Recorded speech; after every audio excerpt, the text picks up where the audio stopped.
बड़वानी जिले के खेतिया में पुरुषोत्तम मास के समापन पर हवन पूजन किया गया। बड़वानी जिले के खेतिया में हवन पूजन के साथ पुरुषोत्तम मास का समापन किया गया। गायों में श्रेष्ठ कामधेनु है, नदियों में गंगा, नर्मदा आदि श्रेष्ठ है। इसी प्रकार संसार में श्री पुरुषोत्तम मास अधिक श्रेष्ठ है। यदि जीवित रहना है तो यश प्राप्ति के लिए किसी भी देवता का आश्रय प्राप्त करना अति आवश्यक है।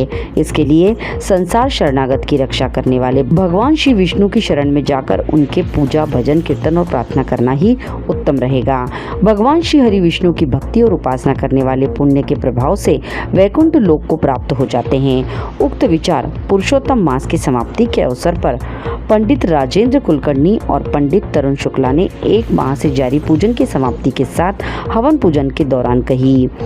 अधिक मास का महत्व बताते हुए अधिक मास की कथा श्रवण हेतु बड़ी संख्या में नगर की मातृशक्ति मनोकामनेश्वर मंदिर में कथा श्रवण का लाभ ले रही हैं। इस तरह नगर के अति प्राचीन श्री राम मंदिर सहित शहर के विभिन्न स्थानों पर भी पुरुषोत्तम मास मनाया जा रहा है, जहां आज भी परंपरागत ब्रह्म मुहूर्त में प्रतिष्ठित देवताओं की विधिवत पूजा तथा अधिक मास की कथा का भी वाचन किया जा रहा है। इस अधिक मास में विशेषतः शालिग्राम जी का विशेष पूजन, विष्णु सहस्त्र नाम का पाठ एवं विशेषकर अधिक मास का विधि विधान से पूजन नित्य हो रहा है। अधिक मास की कथा का समापन आज विधिवत हवन पूजन के साथ प्रसादी वितरण के साथ हुआ। सभी जगह बड़ी संख्या में मातृशक्ति बनी रही। महीने भर दान का क्रम जारी रहा। कथा का अनुष्ठान यहाँ रखा गया। इसमें इस माह में भगवान शालिग्राम विष्णु की पूजा एवं 33 प्रकार के दान का महत्व बताया कि इस मास में कौन सा पर्व में कौन से दान को क्या देना चाहिए। अतः समस्त पापाक्षय से मुक्त करा देने वाले यह भगवान शिव का अंश स्वरूप एवं शालिग्राम विष्णु के भगवान लक्ष्मी नारायण का यह व्रत है, जिन्होंने सुदामा नाम के ब्राह्मण, सुबाहु नाम के ब्राह्मण आदि कथाओं का वृत्तांत इस कथा में 31 अध्यायों के द्वारा मिलता है, जिसमें पुराणों में गंगा, तीर्थों में गंगा, वेदों में शास्त्र, 18 पुराण, समस्त तीर्थों का वाचन, ज्ञान, तत्व ज्ञान, अनेक प्रकार से सभी तीर्थों का वास उस ग्रंथ के माध्यम से हमने यहाँ कथा के माध्यम से किया गया। इस आयोजन में समस्त महिला मंडल तथा ओम मनोकामनेश्वर भक्त मंडल के जन सहयोग से इस अनुष्ठान का आज समापन हुआ। उद्धार करेंगे और कुछ न कुछ आशीर्वाद आपको देंगे।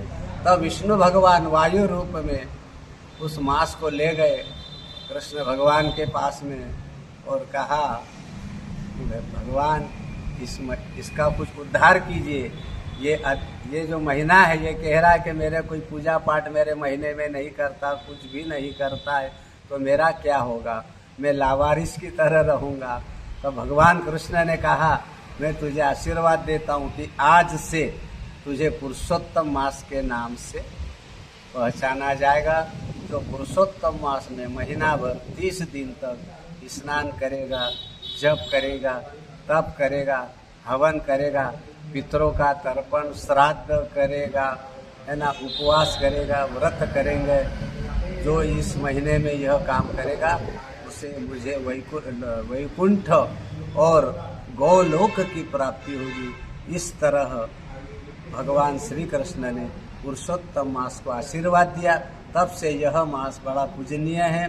कई पर्व काल आते हैं, वैधृति योग, व्यतिपात योग, अमावस्या, द्वादशी से 5 पर्व आते हैं अधिक मास के अंदर। पुरुषोत्तम मास में इन पर्व काल में जो दान करता है, वस्त्र दान, अन्न दान, दीप दान, सुवर्ण दान, रजत दान जो भी करता है उसे मोक्ष और वैकुंठ की प्राप्ति होती है और दूसरा जन्म भी अच्छे से मनुष्य जन्म को प्राप्त होता है। जय श्री कृष्ण। खेतिया से राजेश नाहर की रिपोर्ट।